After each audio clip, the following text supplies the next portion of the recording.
The dirty empath. Infidelity. The empath, regarded as a paragon of virtue with those traits of honesty, decency, compassion, love, devotee, moral compass, and so on, all of which make the empath and their fuel output tempting prey for us. Yet, within these virtuous empathic traits sit other traits, narcissistic traits. There are 4 schools of empath: standard, super, codependent, and contagion. Layered onto those schools are the empathic cadres, such as magnet, carrier, and geezer. Each empath within the relevant school has both empathic and narcissistic traits. Some will have a small number of strong empathic traits, with few narcissistic traits which are low in strength. Some will have many empathic traits which are moderate in strength and have few or numerous narcissistic traits which are all very low in strength. Some will have many empathic traits which are strong and also numerous narcissistic traits which are moderate or even quite strong. The key consideration is that, in effect, the empathic traits keep the narcissistic ones in check, and thus the empathic individuals behave in a way which is empathic with other people. There are, however, 2 main instances where the narcissistic traits come to the fore. The first is through the empathic supernova, please see the video by that name, which is when the empathic traits become dialed down or eroded for a temporary time, and thus the narcissistic traits come to the fore. The second instance is a permanent state of affairs, and this is the cadre of the dirty empath. The individual is empathic, of that there is no doubt. They have those empathic traits. They also have narcissistic traits too. However, one of those narcissistic traits remains strong and prominent throughout, and sits alongside the fewer, weaker narcissistic traits, and the various empathic traits of varying strength. This does not mean that this person is a narcissist, not at all. It does not mean that this person is not an empath. What it means is that they are an empath, but there is one, sometimes there might be more, narcissistic trait which dirties their empathic status. Think of the empath as coloured white, with a black streak running through them. This cadre of dirty empath has various strands which appertain to the relevant narcissistic trait which prevails, and this includes the strand of infidelity. Thus, where the empath is already in a romantic relationship, whether living together, boyfriend and girlfriend, or married, and they embark on a romantic sexual relationship outside of their first relationship, their narcissistic trait of infidelity has risen to the surface and remained there. What has caused that to happen? As ever, it is a symbiotic equation. From the empath side, there is something not right within their existing relationship, which means that the narcissistic trait comes to the fore. For instance, let us take the example whereby the spouse of the empath is either an empath or a normal and has become impotent and or has no interest in sex anymore.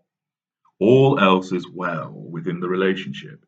They care for the empath. They pull their weight around the home. They are a good parent. They have a decent job, and so on and so forth. All is largely well, save for the issue of sexual relations.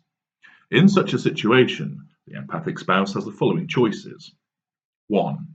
Recognize that all else is well within the relationship, that sex is but one facet, albeit an important one, and accept that it is better to have all of the other good elements of the relationship, and therefore not seek to damage the relationship or hurt their spouse by seeking sexual interaction outside of the marriage.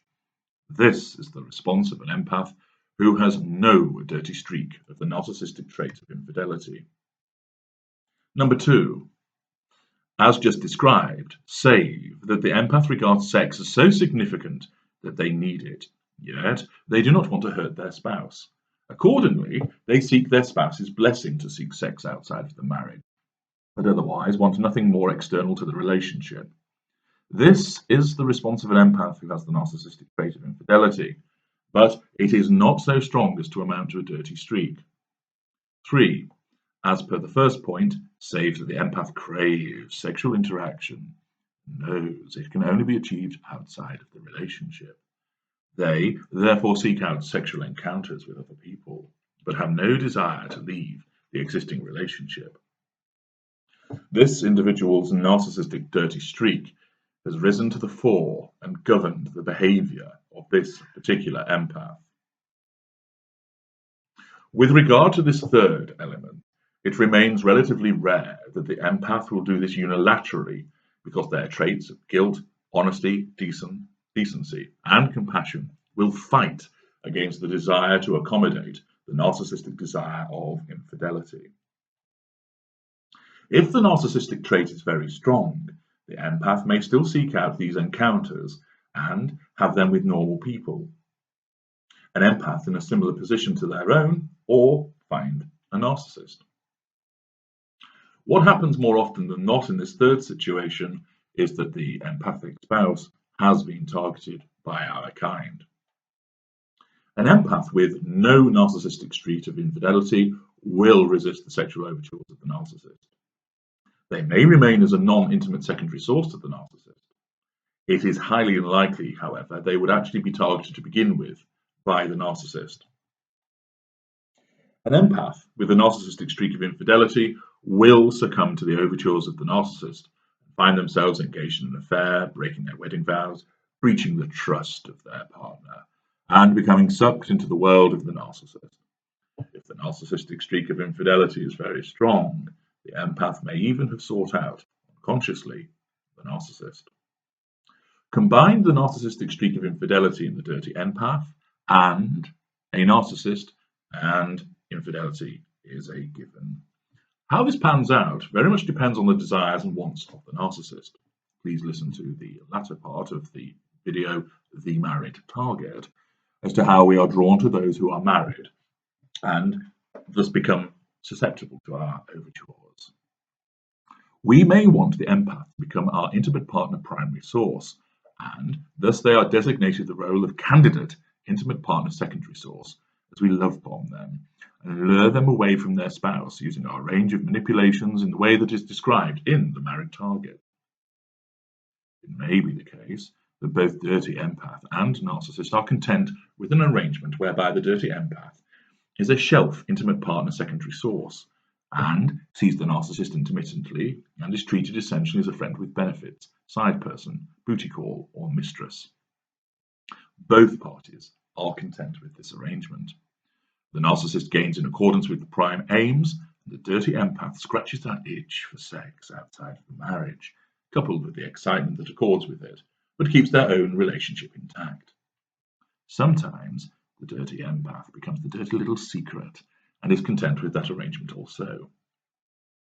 Note, however, that whether the dirty empath is a candidate intimate partner secondary source, shelf intimate partner secondary source, or dirty little secret, this is always at the behest and control of the narcissist. The dirty empath may willingly embrace the dynamic, unaware of course that they are with a narcissist and what their role is, as it fulfills the desires of the narcissistic trait of infidelity. The issue arises, however, when the dirty empath wants to remain in the role of shelf IPSS, or dirty little secret, but the narcissist wants the empath to become the intimate partner primary source. Battle is joined to pull the dirty empath in the direction the narcissist requires, with all of the drama, triangulation, and heartache that follows.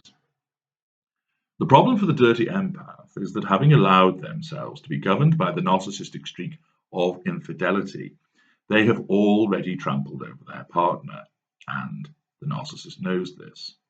In the same way you cannot get a little bit pregnant, you cannot be a little bit unfaithful. You either are not, or you are.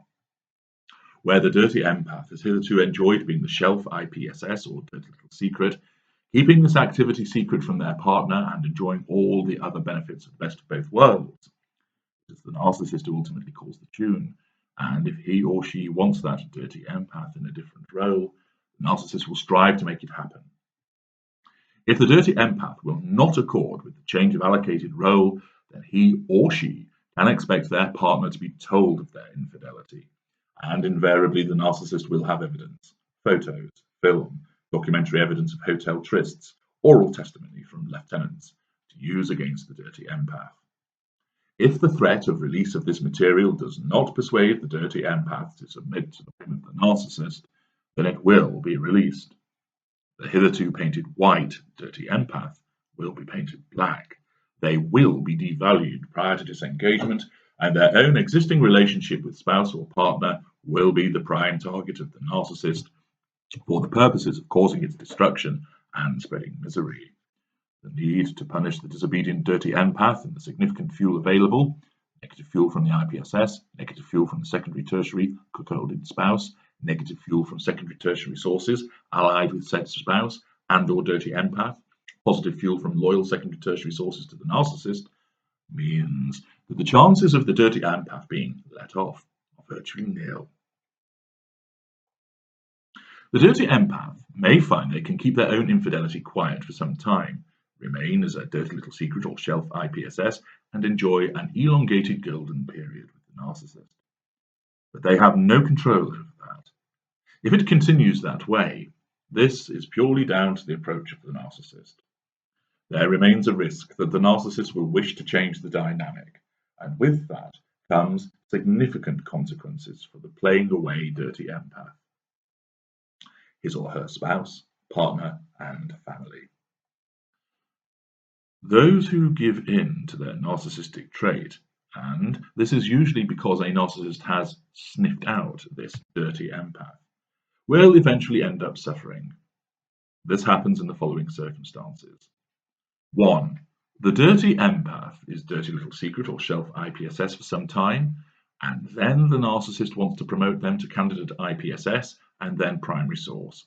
But the dirty empath does not want this, as this will blow open their infidelity.